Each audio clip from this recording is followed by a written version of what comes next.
السلام عليكم ورحمة الله وبركاته. من قناة ميرفل جمعة بقدم لكم النهاردة طريقة عمل الزبادي. هنعمل الزبادي بالفراولة ونعمل الزبادي الأبيض. كل عام وحضراتكم بخير، رمضان على الأبواب، ربنا يبلغنا رمضان وإحنا في أتم صحة وأحسن حال. أنا اللبن ده كيلو وده كيلو، فاحنا هنعمل زبادي أبيض ونعمل زبادي بالفراولة. اللبن ده أنا غليته وسبته في التلاجة وشلت القشطة للي هما عايزين قليل الدسم يعني، لكن لو انت عايزاه كامل الدسم ما تشيليش القشطة ولا تحطيه في التلاجة، يعني سخنيه وسيبيه لما يبقى فاتر كده تقدر تحملي صباعك فيه. دلوقتي هنبتدي اهو، حطيناه على النار. انا كده كنت حاطاه في التلاجة وشلت القشطة، انا عايزاه منزوع دسم يعني، فانا هسيبه كده على النار. سواء الكيلو ده او الكيلو ده هدفيه لدرجة ان صباعي يتحمله وانا حطاه. هخلص كده وهوريلكم. هحط معلقة سكر بودر، معلقة سكر بودر اهي على كيلو اللبن. اتأكد انها دابت اهي.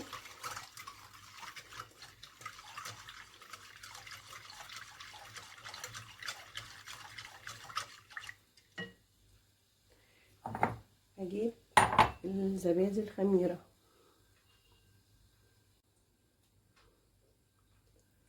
هجيب معلقتين زبادي خميرة، بيسموها خميرة اهي، معلقة ومعلقتين اهي.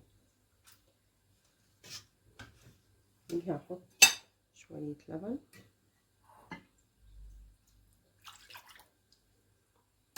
وابدأ اضرب الزبادي مع اللبن.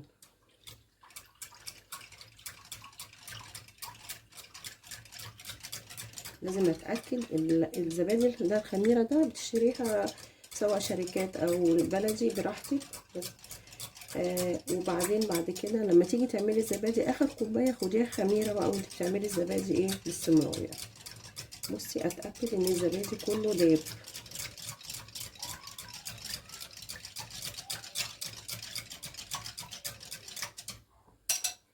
بصوا اتاكد، ممكن تضربيها في الخلاط لو انت ايه حاسه ان هو ما دابش معاكي اهو.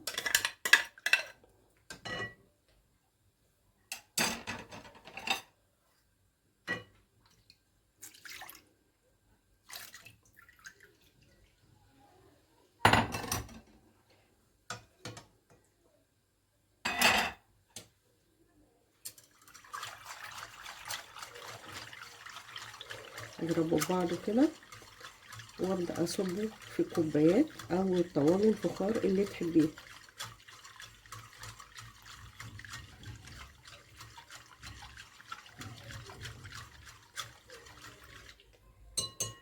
هبدا احطه في كوبايات اهو، احطه في كوبايات وارجع اضيف الزبادي الابيض اهو، وسايبه كوبايات للزبادي الفراوله اهو.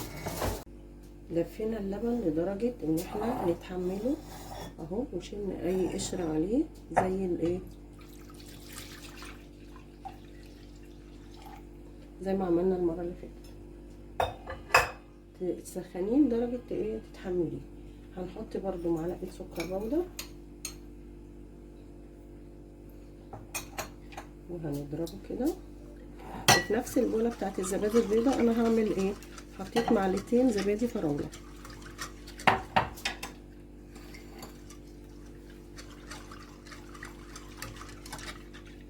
كده. صبينا هنا معلقتين زبادي فراوله. هاخد معلقه لبن كده عليها اهو، وهضربها.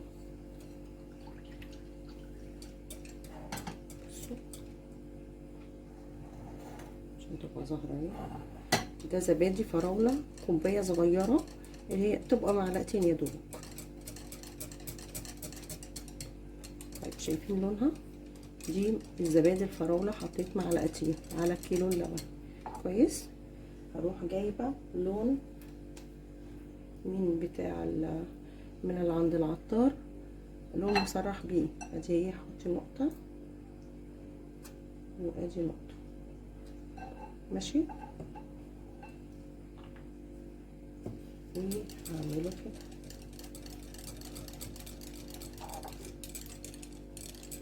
طبعا هو كده فاتح قوي، لما ينزل في اللبن لونه هيتغير. بصوا، بسم الله الرحمن الرحيم.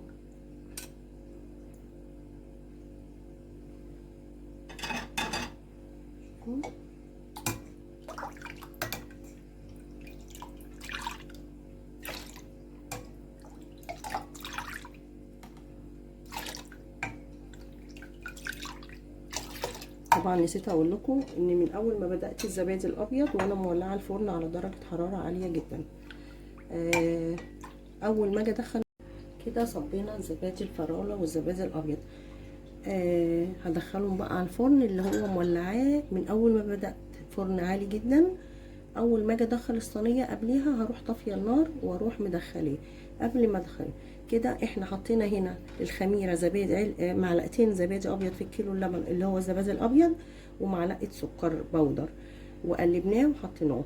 هنا بدل الزبادي الابيض حطينا زبادي فراوله معلقتين في الكيلو التاني، وحطينا معلقه سكر بودر، وحطينا لون مصرح بيه من وزاره الصحه، لون اللي هو اللون الاحمر اللي بيديك اللون الفراوله اللي هو ده.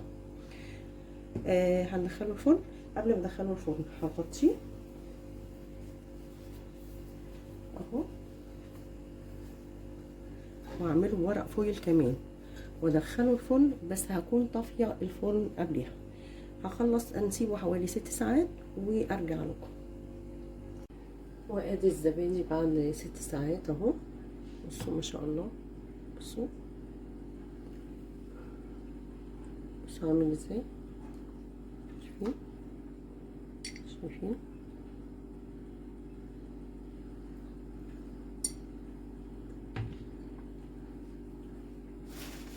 وادي الزبادي الابيض اهو، شايفينه،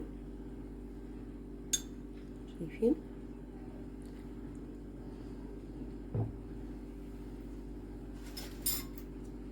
بصوا